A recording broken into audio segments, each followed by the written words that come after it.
Greetings to the church in Christ's name, amen. Amen.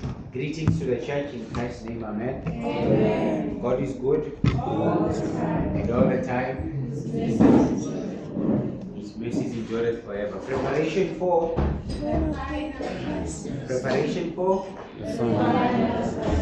preparation for the final crisis. This is our third session today in the subject signs of the times.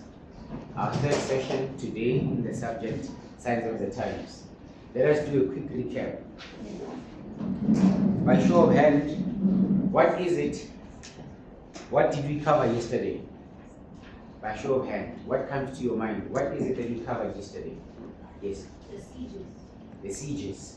And what did we say about the sieges? Okay, so let's ask the church. What did we say yesterday about the sieges? Yes? We learned that Jerusalem was besieged 3 times, and the 3rd time it was conquered. Which Jerusalem is this that we're talking about? Or under which temple? It was Jerusalem. The one that was conquered was under Zedekiah. Okay, so the king. The first siege was under Jehoiakim, Uh-huh. then Jehoiakim, Uh-huh. then the conquering under Zedekiah. Okay, so we read from the book of 2 Kings chapter 24, and what we were covering were the 3 sieges which led to the destruction of Jerusalem and the destruction of the temple of Jerusalem during the reign of Zedekiah. So what we learned was that the first siege took place under the reign of who? King Jehoiakim, right? And then the second siege was under which king? Jehoiachin. And then the last siege was under which king? Zedekiah. And during the siege, under the reign of Zedekiah, we also learned something. There was what? There was famine. And then after there was famine, we saw that the city was then destroyed. And we said that was a type of what?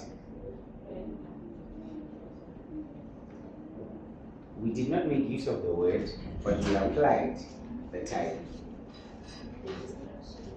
We said that was a sign of the destruction of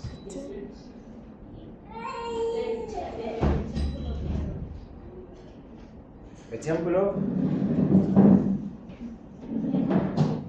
of Herod. Okay, it's fine. So let us just have 5 minutes to recap what happened under the reign of Herod. Remember, we first started with establishing a formula to study this. Can somebody summarize the formula for us? Yes. There's nothing new under the sun. There's nothing new under the sun. That which was That which was is now, is now. and that which will be And that which will be was before. was before in the past. And then the last part? And God requires us Yes. that which was. Okay. So for the sake of those that only joined us today, these passages are found in the book of Ecclesiastes chapter 1 and verse 9. Ecclesiastes chapter 1 and verse 9. Can you read for us, please, Mama?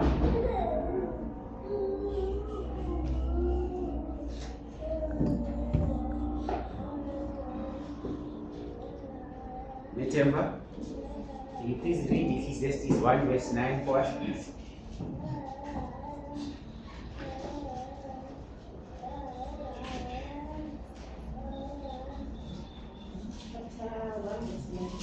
Chapter 1 verse 9. It says, what has been in what will be, and what has been done is what will be done. And there is nothing new under the sun. What has been Is what will be. What has been is what will be. Not maybe. What has been is definitely what will be. And what was done? It's what will be done. Not maybe. But that's definitely what will be done. Can we then move over to Ecclesiastes chapter 3, verse 15?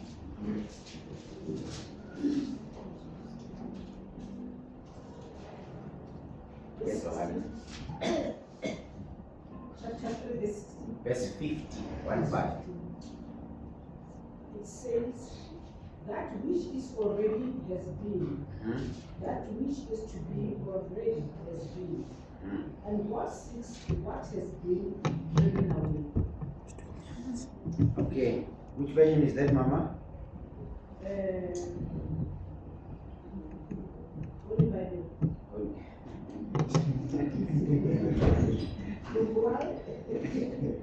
Okay. So in the King James, it reads as follows. It says that which has been is now. Meaning that which happened in the past is happening now. Right? Because remember verse 9 said that which was is that which will be. And now verse 15 in chapter 3 says that which has been is now. So meaning it is confirming verse 9 in chapter 1. By saying that which has been, we are seeing it when? Now. And then it goes further and says, and that which is to be has also already been. Is it clear?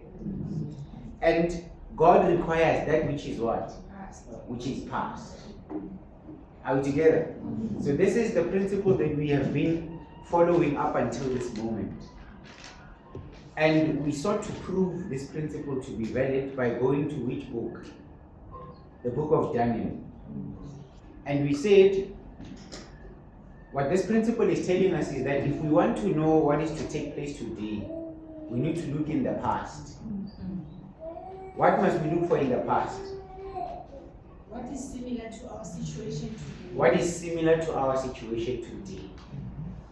So we need to look at what is happening in our situation today and try and find out if whether we cannot find the same situation in the past. What is the importance of that?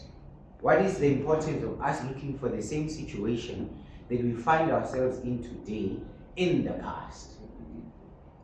What is the significance of that? So that we can get Louder, please. so that we can be ready. So that we can know. Thank you, Tando. So that we can learn from the examples and admonitions given in the past. So that we can learn from the examples that are in the past what is to take place when? Now. Does the past only tell us about what is to take place now? What else does the past tell us? The future. What is to take place in the future? So meaning even the future is there in the past. And after we gain a knowledge of this, what does then God require of us? The same thing that He required of them in the past. Are we together? So that is the richness of history. The richness of history is that it has a relevance today. And it has a relevance for us in the future. Okay? And then we went to the 3 sieges. And we learned that in the past, Jerusalem was sieged 3 times. What did we say the definition of a siege was?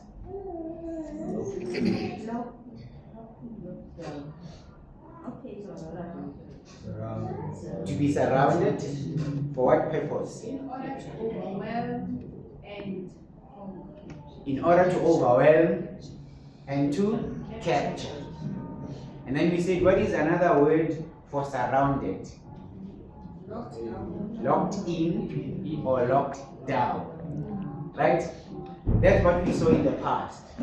In the past, we saw that Jerusalem was locked down how many times? Before it was destroyed. Right? Now let us apply the principle, which says the thing that was is that which shall be. So from that scenario or from that historical event, what do we learn about today or the future? Can I just get clarity before we move on? Yes. So was there ever a like siege like the one in Nebuchadnezzar's time before that?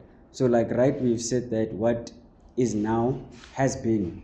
So then I guess from the perspective of maybe Jeremiah or who was looking ahead to the siege, or Daniel who was in the siege, did he have an example of like say a 3 siege scenario in the past? No, we need to remember that events have been accumulating over the years. And they've been accumulating for what purpose? For those who shall be living in the last days. So meaning everything has to start somewhere. Right? Eventually everything has to start somewhere. Okay. Yeah. So why would a new thing if it starts somewhere, then how do we know what has a background, like something that has already happened that is like it? Please repeat the question. So if everything has to start somewhere, how do we know that maybe whatever will happen will not be the start of it? Because it has already been recorded. Okay. Because we look at that which is recorded, and then we know. Is that fair? Okay. And then for the Jerusalem siege, okay, when we look at it, I thought it was very different because I think the way it was done was, should I say, very different, because I would say that Jerusalem was already, or the Israelites were already captured by Rome in terms of the first siege that we suggested. And then in the second siege, unlike the siege in Nebuchadnezzar's time, the second siege we could say failed because they were not captured, and in fact they went after them and killed some of them. So which is different from the way Nebuchadnezzar's siege went, right? So I wanted to ask the accuracy of how direct the application is. Okay. So, but did the siege take place? Yes, it did. So, was the siege successful? No. The sieging of the city, was it successful? Okay, yeah, but to what sieging degree? itself. Isn't it to overwhelm and capture? But they didn't overwhelm. and capture. Remember, we are studying the fact that there was a siege. So the first question is, was there a siege? Yes. Okay. And was Jerusalem under the authority of Rome even prior to that second siege taking place? Yes. So were they not still under subjugation? Oh, okay, then could we say that Israel was oh, okay. No, ask it fair. No, I think let me clarify. Okay. Let us remember that we said that we are all going to study the Bible together, right? So therefore, the more we ask and the more we participate, the broader the picture becomes, and the clearer it becomes as well. Are we together? So I would like to urge or remind the church again that as we are studying, please remember to always be thinking. Let us think, let us think, let us think, so that we can be enriched by this whole process. Are we together? Okay. So, are you satisfied for the moment? Or are you content for the moment? Let me, I think, clarify what I was asking. Okay. Yeah. No, but yeah, I think no, you can continue. We'll get back to it. Okay. Okay, are we still together? Did you get his point? Pardon? What is question? Okay, so we got his question. Okay. Okay, and then you moved over to the book of Matthew chapter 24, right? So let us go to Matthew chapter 24.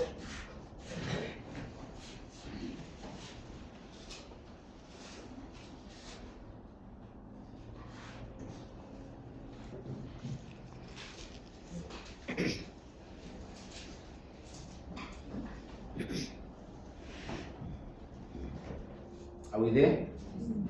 Okay, so when we go to Matthew chapter 24, we noticed how Christ was pointed to the temple, the beauty and the splendor of the temple. And we read about how Christ's response was, I tell you that no stone will be left upon another. Are we together? And then the disciples went to him and asked, Lord, when shall these things be? What shall be the sign of your coming and of the end of the world? Maybe let us start there today. So we're going to read from the book of Matthew 24 and the book of Luke chapter 21, because they are a record of the same events. Matthew chapter 24 and Luke chapter 21. We're going to focus our study on those two books today. Are we together? Okay, let us read again from the book of Matthew chapter 24, beginning with verse 1.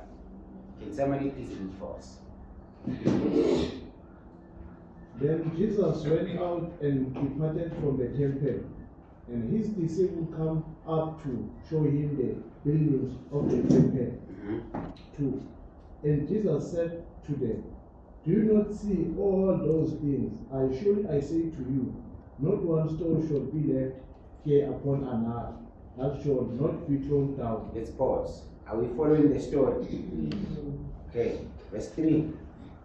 Yesterday, now, as he sat on the Mount Olivet, the disciples come to him privately, saying, tell us, when will those things be? And what will be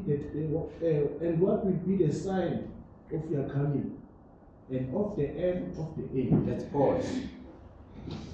A question is asked. Now, as he said, that's in verse 3, on the Mount of Olives, the disciples came to him privately saying, tell us, when will these things be? What are these things that they are referring to? The coming of Christ. The coming, Of Christ. okay, and? The destruction of the temple. Okay, are they asking about the coming of Christ? The sign. The sign, are they asking about the signs? The destruction of the temple. Please let's focus on the verses that we read. About the temple. The sign of your coming and of the end of the age. So they're asking for what? Sign. The sign, not signs. The sign. So they're asking for this, yes? They are asking 3 questions. Okay. What are those 3 Because questions? it's Homa Eri, when will these things be? Mhm. Then the conjunction end is an addition. Mhm. So when will these things be? In my mind, I'm thinking when he's talking about the temple, Being the stone destroyed. not being upon the other. Then Okay. they're asking about the sign of Jesus' coming. Mhm. They are also asking about the end of the age because of that end. Okay. And are we together? Yes. Okay. So Christ spoke about the destruction of what? He said there shall be no stone left upon another. And then they come to him privately, concerned, worried, and they ask him, tell us, when shall these things be? Which things? So far, which things are they talking about? The destruction of the temple. But they are attributing the destruction of the temple to what else? The coming of Christ and the end of age. So they are attributing the destruction of the temple with the destruction of the world. Are we picking that up? And what is it that they want to know? The sign. The sign of what? And of the. Are there 3 things or are there 2 things? Okay, please mention the 3 things. The And it is destruction, 2, yeah? the destruction of the temple, Mhm. the coming of Christ, and the end of the age. But we just said that they associate the destruction of the temple with the destruction of the world. Which is the end of age. Yes, which is the end of ages according to other versions. And it's the coming of Christ. So how many things are there? They are doing. Yes, no, it's fine. Yes, Tando? Okay, I think we can all agree and say that there are 3 things and 2 events. Because I think the coming of the end of the age and your coming happen simultaneously. So The 2 coming of the- events. The coming, the sign of your coming and the end of the age happen simultaneously. Yes. So there's 2 events. Thank you. I think Tando clarified it. So there are 2 events and 3 things. So, but keep this in mind. They are associating the destruction of Jerusalem and the temple with the destruction of the world.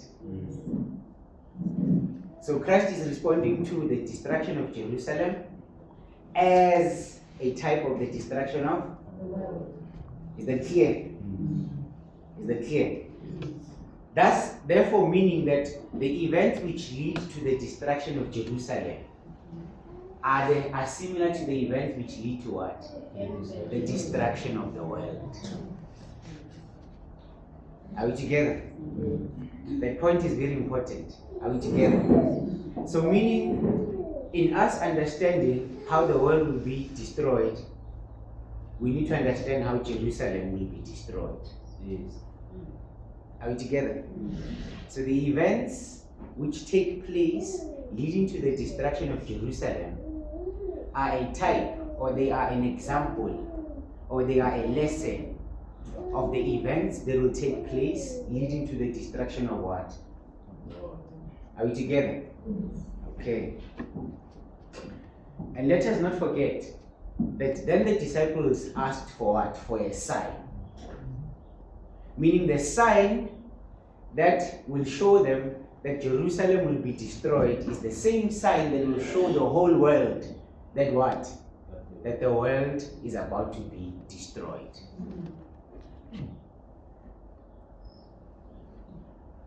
Any questions?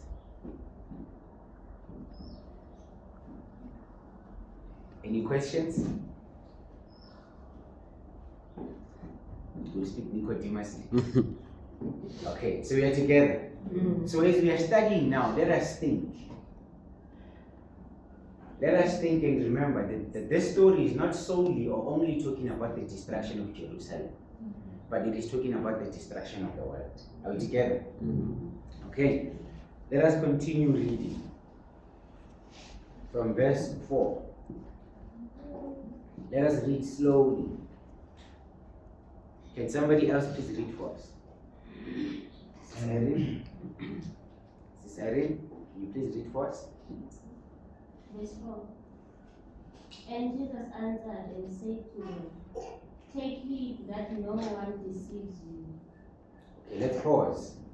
Are we following? So this is just a warning. Take heed, meaning he's about to respond. However, first things first, take heed that no one deceive. Right? Let's continue reading. For many will come in my name, saying, I am the Christ, and will deceive many. Okay, take heed that no one deceive you, because many will come in my name, saying that I am there. Is that the sign or is that a warning? Before he's okay, it's a warning, right? Okay, thank you. And then? And you will hear the wars and rumors of wars. See that you are not troubled, for all these things must come to pass, but the end is not yet. Pause. Is he giving us the sign, or is he still warning? He is still warning, so he has not yet started giving us the sign. Are we together? Amen. And then? For nation will rise against nation, and kingdom against kingdom. And there will be famines, pestilences, and earthquakes in various places. All these are the beginning of sorrows. Thank you. So verse 8 caps what he has been relaying to the disciples or to us. It says, all these things, there shall be wars and rumors of wars. There shall be famine and pestilences in diverse places. Nation shall rise against nation, and kingdom against kingdom. All these are what? The beginning of sorrows. So these are not the sign of or the end of the world, but they are a sign of what? The beginning of sorrows. Okay, don't be confused by the sign, by the word sign. All these events are but a revelation of the beginning of sorrows. Are we together? So we stopped at verse 8, right? So we are still looking for what? A sign. That's what we are looking for. We are looking for a sign. A sign of what? The destruction of Jerusalem, which is a type of the destruction of the world, right? And of his coming. Are we together? Okay. Can somebody else read from verse 9? All these at the beginning also. Then they will deliver you up to tribulation and kill you, and you will be hated by all nations for my name's sake. And then many will be offended, will betray one another, and will hate one another. Then many false prophets will rise up and deceive many. And because lawlessness will abound, the love of many will grow cold. But he who endures to the end shall be saved. And this gospel of the kingdom will be preached in all the world as a witness to all the nations, and then the end will come. Let's pause. Has he given us the sign? No. Not yet, right? I'm looking at facial expressions. Are we still together? Yes. Okay.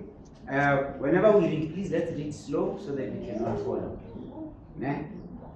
Okay. So Christ now narrated the events that his disciples or his children will go through. Right? Okay. However, the sign has not yet been given. Now let us continue to verse 15. Therefore, when you see the abomination of desolation spoken of by Daniel the prophet, standing in the holy place, whoever reads, let him understand. Then let those who are in Judea flee to the mountains. Let him who is on the housetop not go down to take anything out of his house. And let him who is in the field not go back to get his clothes. But woe to those who are pregnant and to those who are nursing babies in those days. And pray that your flight may not be in winter or summer. 21. For then there will be great tribulation, such as not been since the beginning of the world until this time, nor ever shall be. Pause. Has Christ given us the sign? Yes. Yes, he did.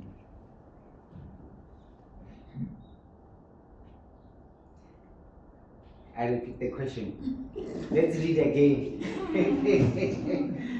Verse 15 again. Before verse 15. Okay. So you're saying from verse 9 to 14, he has not given us the sign. But verse 14 says, and this gospel of the kingdom will be preached in all the world as a witness to all the nations. And then the end will come. And they said, when will be the end of the age? Yes. So it will be when the gospel. Yeah, it's a sign. Okay. That when the gospel is preached, Yes. then Yes. the end will come. Then the end will come. Okay. And What and when will this gospel be preached? This gospel of the kingdom. Okay. By show of hands so that we can have order. Nah? By show of hands, yes. When will it be preached? Yes, it's the question. When will this gospel be preached? He has not said when. He says when it is. When we see that now. Whenever we see that the gospel is preached, then the end will come. then the end will come. Okay. But we do not know when this gospel will be preached. We just know that it will be preached, and when it is preached throughout the world as a witness, then the end will come. Okay. Brother Tulan? Okay. I'd like to draw our attention to verse 15. Can we focus on verse 15? Therefore, when you see, they asked for what? A sign, right? Now, therefore, when you see the abomination of desolation, spoken of by Daniel the prophet, standing when? Whoever readeth, let him understand. When you see the abomination of desolation standing when? What must happen?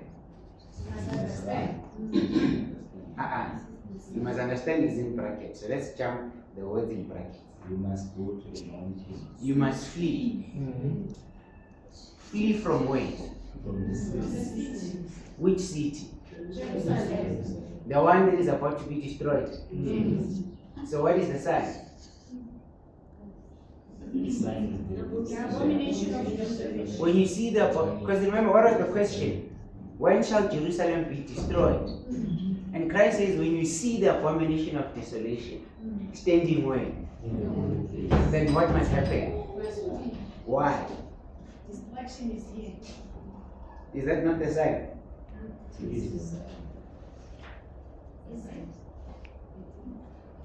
Because we read until verse 21. He says, flee because there shall be tribulation such as never was. And how will they know that that tribulation is about to take place? When they see the abomination of desolation standing where? In the holy place. Are we together? Are we together? Okay, so what is the sign?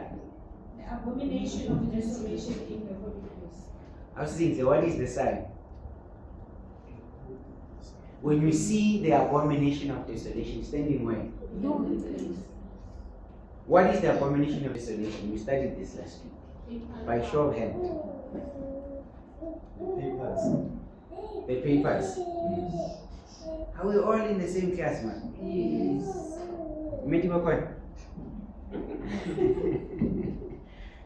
Are we in the same class, man? Yeah, but so what is the abomination of desolation? Ask Mary. Are we talking to the one Jesus referred to in regard to the destruction of Jerusalem? We are asking according to verse 15, what is the abomination of desolation? According to according to Luke chapter 21, verse 8. Sister Mary, Yes. before you go to the book of Luke, remember we did say that we're going to read the book, Matthew 24 and Luke 21. So according to Matthew 24, Okay, and according to the studies that we've been going through, what is the abomination of desolation? so I cannot answer that yes.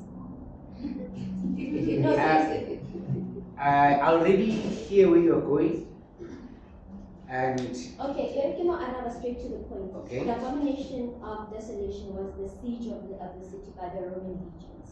okay, but the question is this: we learned who the abomination of desolation is. I get already. So my question is, who is the abomination of desolation? Were you here in class when we learned about the abomination of desolation? Probably not. Probably not, but that's what I'm asking. Yes. Is it the one that Jesus is referring to in Matthew 24? Which Hence, relates to the destruction of Jerusalem? yes. What does verse 15 says? Whoever readeth, let him understand. And remember, it said the abomination of desolation is spoken of by who? So it's referring us to what? To the book of Daniel, which is what we were studying last week.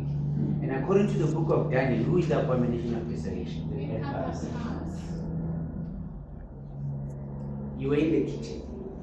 So we're talking about the abomination of desolation in the future. No, I'm just wondering. Okay. Q. Okay. That's it. Is it the same abomination of desolation? Like, is it one thing in Daniel 9 and what is it, 12 and 8, as it is spoken of as the one that Jesus is speaking of? Does Daniel speak about another abomination of desolation? No. He speaks about one abomination of desolation. Yes. And who is that? The papers. Yes. Okay, so hands. Yeah, I just want to say, I know last week we learned, when we were learning about those, the daily, that's where we got stuck for a long time. Yes.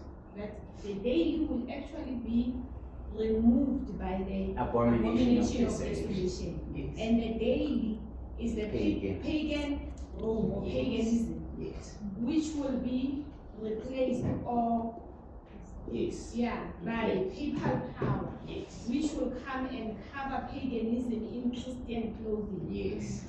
Baptize it. Amen. Okay. I understand that you must have been in the kitchen, but the sessions are recorded. Because the purpose of going through that last week was so that we can move forward and establish upon the layers of the foundation that has already been laid. Are we together? Yes. I'm going to come to you. No, it's fine.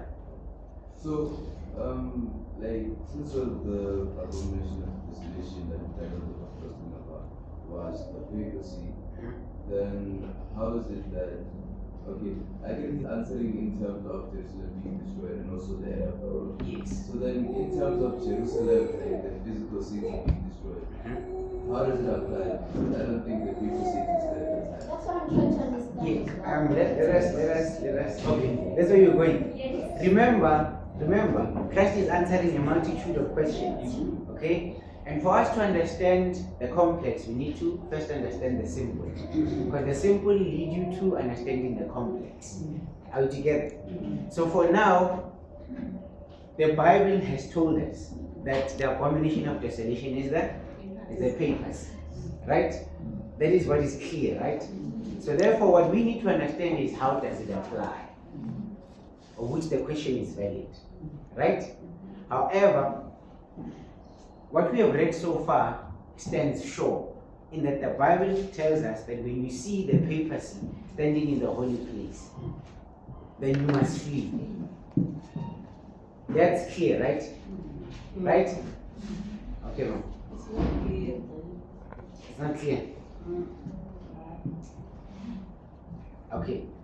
Because if it is saying in verse 15 there underneath, when it says after that comma, when it says stand in the holy place.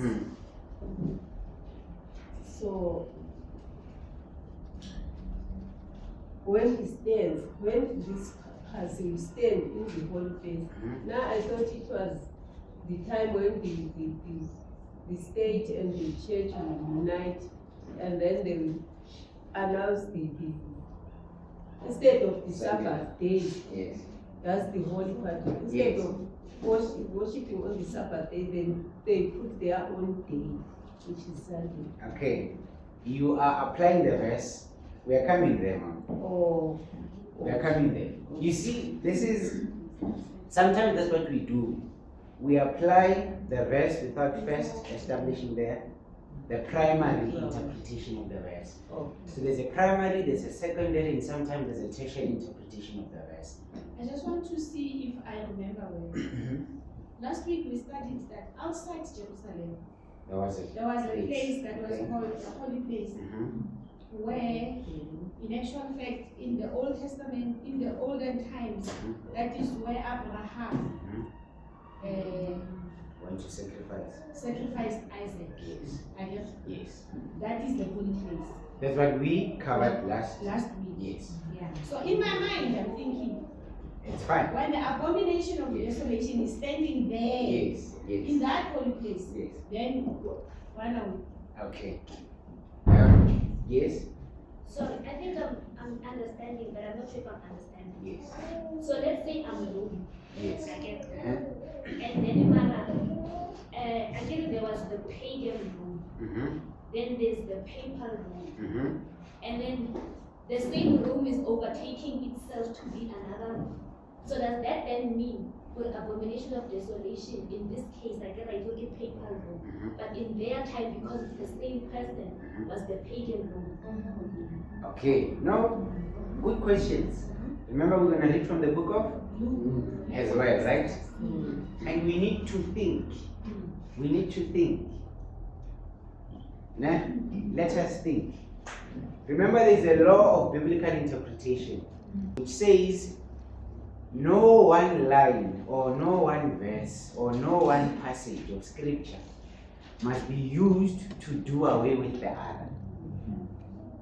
But the student must seek to find harmony between the two.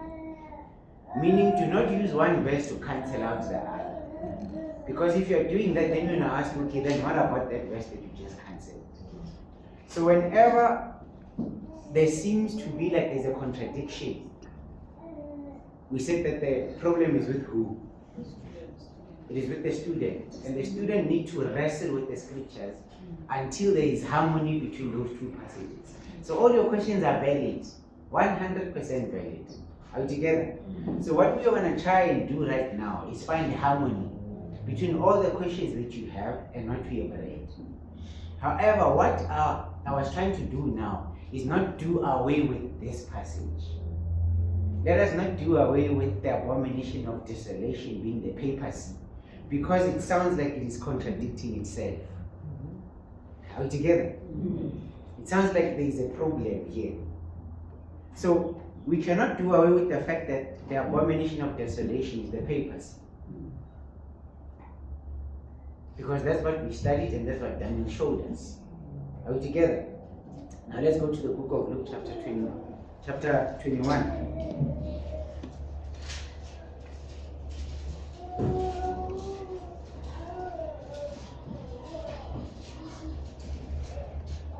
Okay, we just want to read from verse 5 in order to show that this is a record of the same events that we were studying in Matthew chapter 24. Can somebody read verse 5? And as some speak of the temple, how it was adorned with costly stones and gifts, he said, as for these things which ye behold, the day will come, in the which there shall not be left one stone upon another, that shall not be thrown down. And they asked him, saying, Master, but when shall these things be? And what sign will there be when these things shall come to pass? And he said, take heed that ye be not deceived, for many will come in my name, saying, I am Christ, and the time draweth near. Go ye not therefore. Okay, let's pause there. Do we all see that this is a record of the same events? Okay, so we pause there so that we don't go through the same events again for the sake of time. But please do your homework after we leave. You'll realize that this is literally the same events being repeated. Are we together? But what we're looking from Luke is how he uses a different term. There is a specific term that he's using, and we want to focus our attention to that particular term. What did we say was the sign in Matthew 24? When we see the abomination of desolation standing where? In the holy place, right? Now let's go to Luke. In Luke chapter 21, verse 20, what does it say? What is the sign according to Luke chapter 21, verse 20? And when ye see Jerusalem compassed with armies, then know that the desolation thereof is nigh. Verse 21. Then let them which are in Judea flee to the mountains, and let them which are in the midst of it depart out, and let not them that are in the country enter therein. Pause. Do we see that this is literally the same events? This is a narration of the same events. But what is the difference?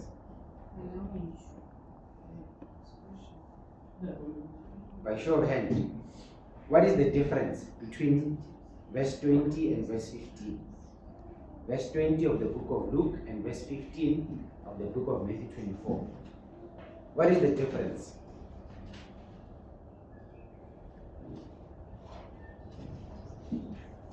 According to what we learned last week, Matthew 24, verse 15, tells us that when you see the abomination of desolation standing in the holy place, which is the papacy, which one we learned. But then in Luke 21 verse 20, yes, it tells us that when Jerusalem is surrounded by armies, yes, then that's when you know that the desolation is near. okay. And then what we normally then do is then okay, let me just put it as my own words. And then what we do is that we say the abomination of desolation is the armies that are surrounding Jerusalem. Because Luke chapter 21 verse 20 says when we see Jerusalem compassed about, what is another word for compassed about? Sieged. Right? Surrounded, compassed about, surrounded, sieged, locked in, locked down. By what? By armies. Then you must flee. Is this not the same? Is this not the same narration as the one that we find in the book of Matthew, where he says, when you see the abomination of desolation standing in the holy place, then let those that see that flee.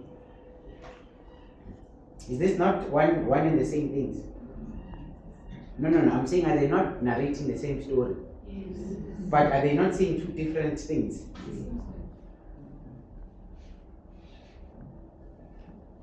They are saying two different things. Are they not? It seems like they're saying two. It seems like Mama said. They are saying two different things. Yes, they are. Are they contradicting one another? They are not. So what is God trying to do here? He's trying to show something. What is he trying to show? Are we thinking? I'm thinking, I don't know. What came into my mind is, I think we're answering about two events. Yes. The end of Jerusalem and Yes. the end of the world. Yes. So my mind is thinking, the other one is for the end of Jerusalem. The other one is for the end of the world.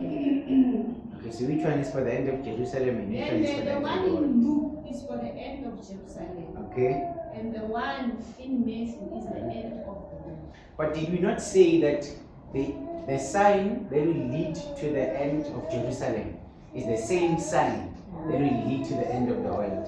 Yes, but I'm thinking in Luke, it's the army of Rome. Yes. But in Matthew, it will be The the papers. papers doing the same to the people of God.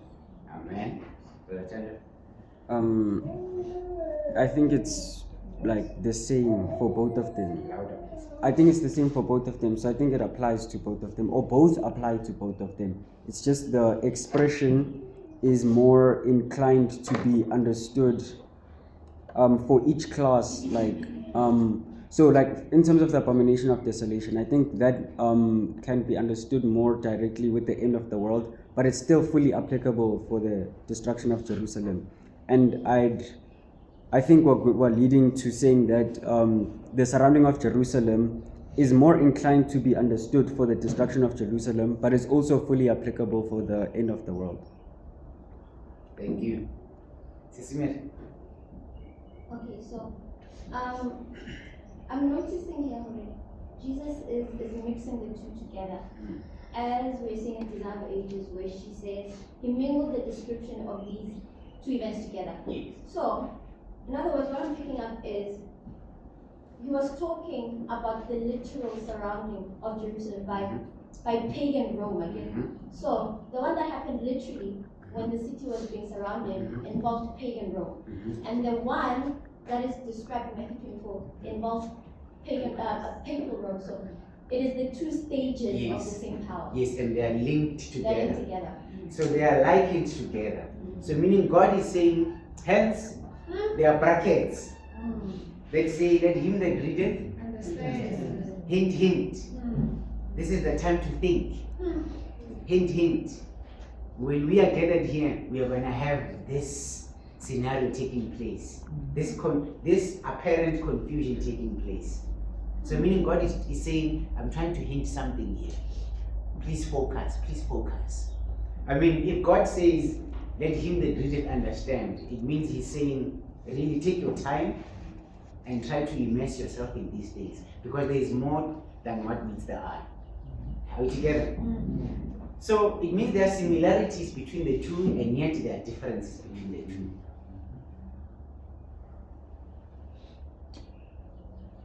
There are similarities and there are differences. And yet the two events serve the same purpose, but yet they are different. You have two different events that serve the same purpose. Are we together? Because we are told when you see these different events, then do the same thing, flee.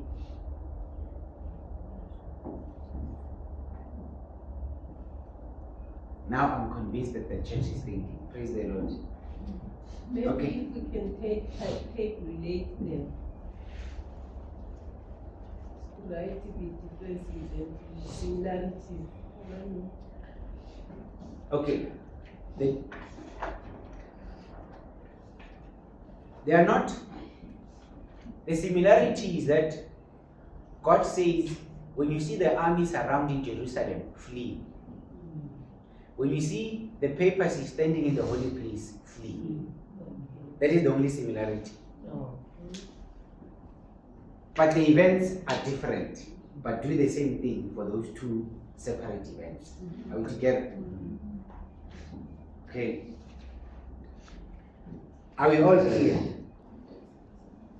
Can you say that again? Your piece at flower, isn't it? Can you please say that again, but maybe a different approach? Okay. I get there are two different events, which is the abomination of desolation standing in the holy place. And that's the papacy, right? Standing in the holy place. When you see that happening, what must happen?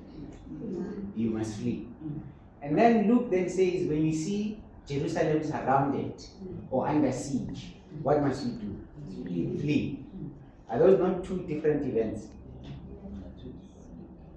But which reaction do they both require? The same, which is flee. So meaning there is a relationship between these two events that are different. Is that clear so far? Okay, that's all I'm asking. Are we clear so far with that? Okay, from what I'm reading is that the sign is the same, but the reaction doesn't necessarily have to be the same. Oh, why do you say that it's the same? Because the following verses say, let him that is in Judea flee, because there will be a time of trouble such as never was. Is it clear? In Matthew chapter 24, verse 16, says, when you see the abomination, which is the sign, then flee, because there will be tribulation such as never was. That's in Matthew 24. In Luke chapter 21 verse 20, it says, when you see Jerusalem surrounded by armies, the following verse says you must flee, because there will be trouble such as never was. So that's clear. So the reaction is the same. We are together. Okay. That is the same way that, remember, prophecy has primary application and secondary application. Again, the destruction of Jerusalem, the literal Jerusalem, is the primary application of the verse. Are we clear? And the secondary application is the destruction of the world. The events which lead to the destruction of Jerusalem are actually the events which will lead to the destruction of the world. Maybe let's start there. Before the world will be destroyed, what are we to look for according to the verses that we read? According to verse 15 of Matthew and according to verse 20 of Luke. What is the sign? Okay, maybe the problem is with the teacher. So the disciples asked for the sign which will lead to the destruction of Jerusalem. Okay? And what was that sign? What is that sign?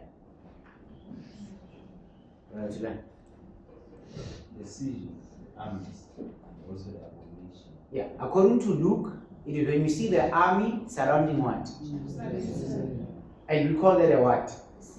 A siege or a lockdown or a lock-in, right? So before Jerusalem shall be destroyed, the disciples were to look for a lockdown, a siege. And when they see that siege, then they must do what? That is a type of the destruction of the world. Okay? The same way Jerusalem was, the events which led to the destruction of Jerusalem are the same events that are going to lead to the destruction of the world. The sign that was given to the disciples as a sign that they must look for before the destruction of Jerusalem is the same sign that we must look for before the destruction of the world. Now my question is, what is the sign that we are to look for before the destruction of the world? The siege. The siege. In other words, the lockdown. I think we should look for two things. No. I said according to Luke. According to Luke. Because remember, there are two different, again, and yet requesting the same reaction. You see, yes, that's where we get the confusion, because we mingle them together without clarifying each one in its own right or in its own sphere. So according to Luke, what must we look for? Siege. Are we together? Yes. So we must look for a lockdown before the world shall be destroyed. Are we guessing? No. We must look for a siege before the world must be destroyed. How many sieges must we look for? Really?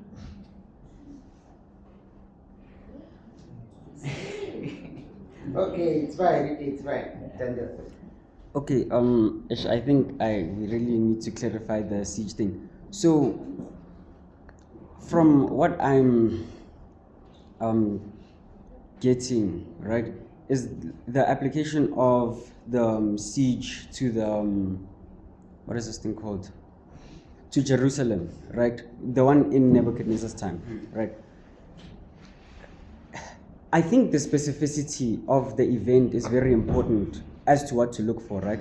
So that's why I feel like we need a clear definition of the specificity. So for example, are we going back to the question that you asked prior? yes. Okay. Remember, we are looking for the siege. We are not looking for what happens as a result of the siege or what transpires during the siege. We are looking for the siege. I'm gonna come to it as the sign. Okay, but it seems like a unifying, should I say, interpretation, especially from what we established in Ecclesiastes, right? It may seem like you have to strip away a lot of specificity to get it to its vaguest form so that it is applicable. Because if you, let's say, remove the way that the siege actually happened in Nebuchadnezzar's time, where they were literally surrounding the temple, or rather Jerusalem, and they literally went in and took the captives and everything, right? Like that was like an actual siege. But then are we suggesting also that the siege could apply to Greece, which then was also over the whole world, as is said in like prophecy, right?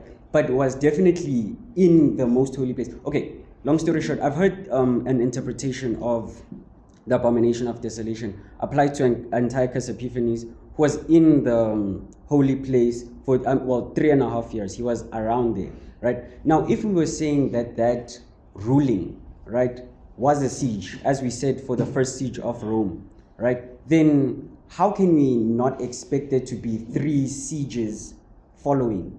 Right? Can I ask this question? Wait, sorry. And then if we are saying that is not a siege, but rather only a ruling, then how can we say that the ruling of Rome is a siege, but then we remove the way a siege actually works, right? Where you surround and then you capture, right? Because Rome was just around them, like they were just ruling them, and then they put taxes and all, right? They didn't actually go in and then capture people, whereas the way it happened in in Nebuchadnezzar's time was that capturing, removing, putting up a king, capturing, removing, putting up a king, capturing, removing. Okay, but the question is, was Jerusalem sieged by sisters? Yes. It was. Yes. But then they left. Yes. But were they sieged? Yes. So was there a siege? Yes. Because it was a siege. By definition, okay. It happened. So as a lockdown, that we went through the siege. That's the question about the specificity. I'd say no. I'd say you can't directly say it was a siege because there was no surrounding that happened. How? By an army. It's fair. It's not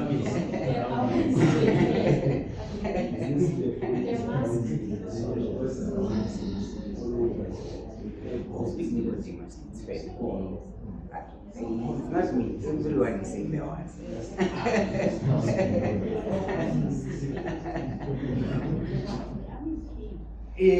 I was even stopped and told to go back home. Yes. They're like, no, we told you stay home. Couldn't buy. Yeah, stay home. We told you when this date appears, you remain where you are. You remember? We're told when on this particular day, no one will move from one province to another.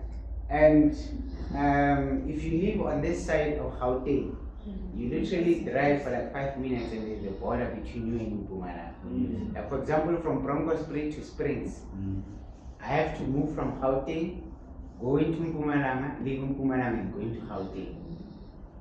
So I was turned from, yeah, no, it's fine. So basically I was told that, look, go back, we told you nobody will be allowed to travel.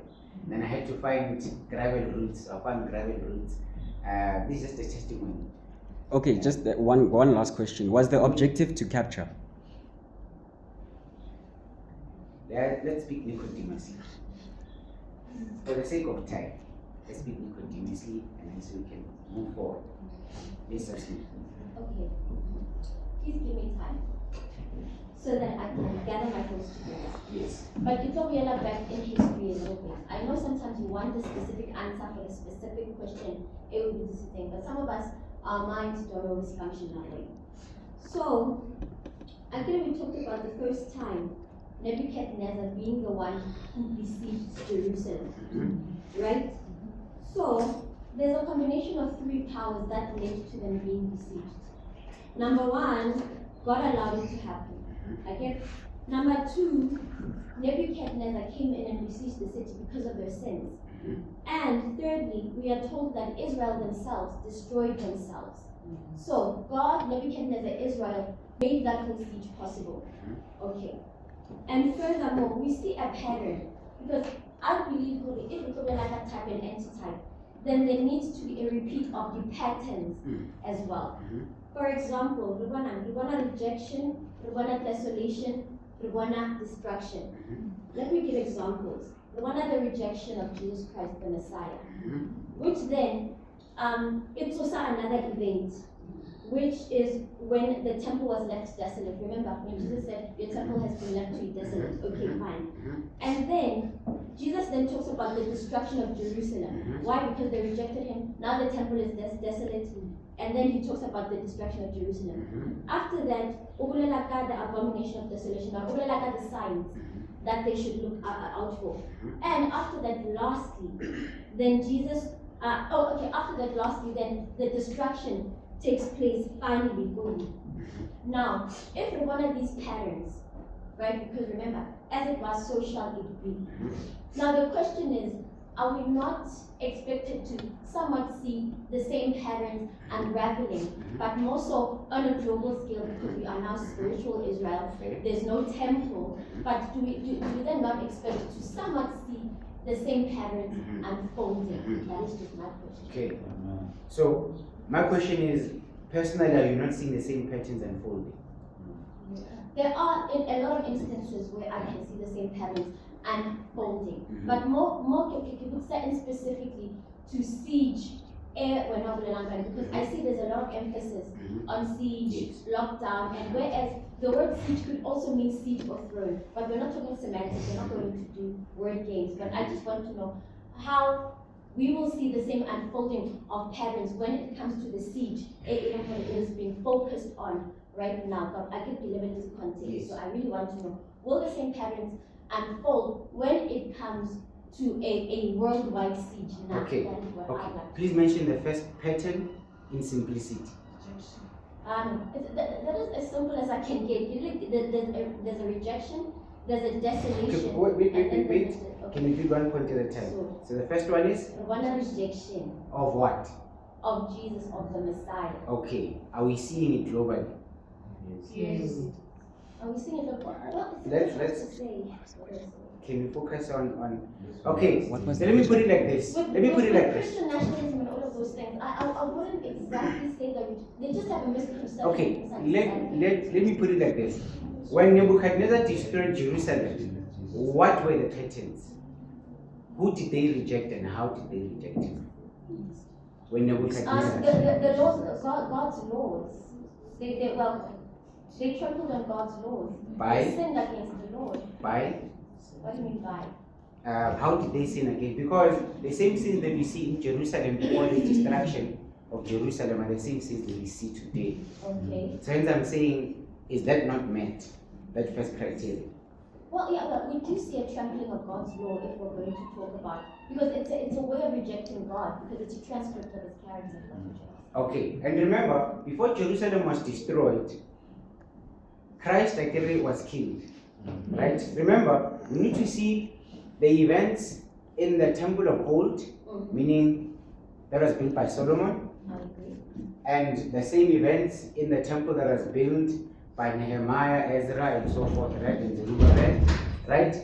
And see the parallelism between those two scenarios, right? I agree. Hence I asked, how did they reject God then in the temple of Solomon? And not just solely focus on how they rejected Christ in the temple of Herod, right? Are we together? And remember, when was Jerusalem destroyed? Literally after the death of Christ, or was there a period? There was a period where the disciples were sent into Jerusalem to go and speak, right? Let us think. Remember, we only touched on Luke chapter 21. We didn't speak about the abomination of desolation. And we said there is nothing new under the sun. Meaning, as Christ came and spoke and was rejected, and then the disciples needed to take over and go back into Jerusalem and speak, that scenario is also a type. Are we thinking? Say that again, please. Again, Christ came. And then he was rejected by the church, right? And then after he was rejected by the church, the disciples then took over the ministry, right? And then went back to the same church and then went into the world, right? And then we have the gospel account by Paul, who says that in his time, then the gospel was preached in all the world, right? That's a hint. Now, my point is, do we realize that all those events and the manner in which they transpired are a type of how the gospel will be preached in the last days? Asmira, are we following? No, that's because I'm reading verses and at the same time I'm trying to listen. Sorry, can you repeat the question? Okay. Yeah, I was reading some verses. Do you still have time? So my point was this. Again, Christ came. If we study the events that led to Christ coming, we will learn that the world had reached a point where God had to make a decision between destroying the world or sending his son. Either the world was about to be destroyed or Christ has to come in and try to salvage humanity. And God decided to bring his son. And we, the church, rejected his son. Right? And then after they rejected his son, they then killed him. And after they killed him, the disciples then took over the ministry. And then they went back to the same church. And then after they went into the same church, they also got persecuted. And then they went out. They went so much out, if I can put it like that, that Paul could say that the gospel was preached in all the world for a witness. So meaning the end could have come. Are we thinking? I'm literally narrating what you've just read. So meaning, if we pay close attention to those events, we will learn that God is telling us that the same patterns, the same steps which led to the gospel being preached in all the world will actually take place. Are we together? Okay, now since the things that have already been, could we not apply that to Nebuchadnezzar's time? I don't know what you have in mind. So basically, that same preaching of the world to everyone, would that not have had to have happened in Nebuchadnezzar's time if we're applying the same principle to the siege? If we read the book Prophets and Kings, we learn that that which the Jewish nation did not do, were forced to do in captivity. So did they not preach to all the world? But they left. Pardon? But they left. They left. As in the disciples left. That they didn't preach to Jerusalem. They did, and then they left. How do I say this? What did they leave? Okay, no, let me just clarify. Continue. Let's pick Nicodemus. Okay. I think we need to have that conversation, Nicodemus. Are we on the same page so far? Yes? Sorry, my mind is stuck. So are we looking for 3 stages or 1 stage? Are we looking for the stage? Or are we still applying the principle of the 3 stages? 3. Okay, remember, no verse of the scriptures must be used to dwell with the other. I am trying to emphasize on not cancelling any other verse. Because when we do that in our minds, then we get confusion. Let us follow the same patterns. Let us follow the same formula. Because that formula is sure. So what does the formula say? How many CGs are we supposed to look for? 3. 3. But I get it when we're talking now. Yeah. You said, so what is the that's specific? That's Yeah, the sign. independent. Yes. So, Yes. so I can get the siege because Yes. they're asking for the sign. Yes. The Pardon? Can I try and see if I understand? Okay. According to when Jesus said, when you see the armies, according to Luke, when you see the armies surround Jerusalem, meaning that was the second siege. Because Jerusalem was already under Rome. Under So the siege. first siege was born. Yes, it was already under siege. Yeah. So now, when you see the second siege, Yes. when you see the second siege, Yes. flee. Yes. So my thinking is that Because when the third siege comes, because on the there will second be siege, you should not distraction. be there. You Yes. should not be found there. And is that not what we found in the Old Testament? Yes. That during the third siege you should not be there? Yes. Okay. Meaning, according to my understanding, Yes. the second siege Mm. is the siege. It's the is final sign. warning. It's the sign Yes. that now don't play with fire. Yes. You must be gone. Yes. Because when the third siege comes, you should not be found there. Yes. Just like those who were found in the siege when the final siege came and they died even on the altar. Yes. Have we seen the first siege today? Have we gone through the first siege today? Yes. And then, according to our interpretation of the Bible, is the second one coming?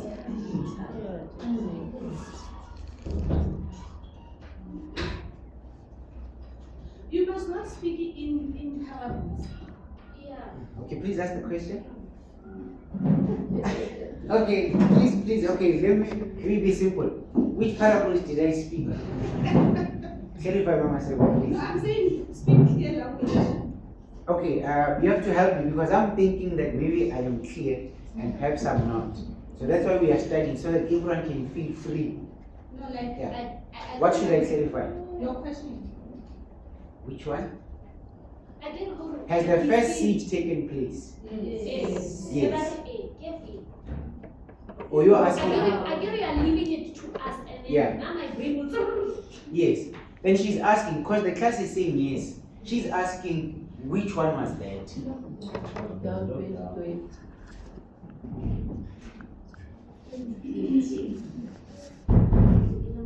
Yes. It was the first time the world was locked. It was the first time The whole world. the whole world was locked down. Can you repeat that? When you hear, I'm sorry. yeah, but you see, Sissy Mary, then it becomes difficult. Okay. Yeah, hence we ask her when the class commences. Let us. You remember last week I used to fetch people from the kitchen. He said, please come. I'm sorry. Yes. And then for those who can't, then we record. And then we also speak outside so that we do not then cause disorder within the class, because you will ask maybe a question that you've already Okay, covered. no, it's fine. I'll ask the second question. Now I'm available living outside. Yes. So there was a hand. Nna ka go utlwisisa haka Mm. go ya ka mo bonang ka teng Mm. re bile le lockdown Mhm. ya re force-a gore ga ona motho a tshwanetseng a kene shopong without mask Yes. ga ona traveling Mhm. o tshwanetse o produce certificate Mhm. so e ke e bonang ya bobedi city Mm. ke ya digital Mm. e tla foster mang le mang gore a be le digital Yeah. so wa bona gore a se re entse eo Mm. ga re sa na mokgwa wa gore re ka escape Yes. gobane Yeah. the way nna ke nagana ke bona ka teng the way nna ke bona ka teng well once re entse eo this third one ke yona Okay. third one. Can you have one meeting, Mama Seko, please? Yes. So, when is it the best time to flee? Now. Now, before the second siege comes. Because when the second siege comes, there was no time to now start dilly-dallying or start doing other things. Because we read from history that when the second siege took place, the disciples or the Christians saw the sign and they left. Meaning, if ever there's a time where you still have the freedom to leave hungry, it is now. Yeah. Because when the second one comes, then the fleeing is with more agency. Yes, it is with more agency, meaning it is now or never. We see that again in history. That the second one was, it is now or never. So meaning if ever there was a time, hence the spirit of prophecy has been telling us for decades that leave.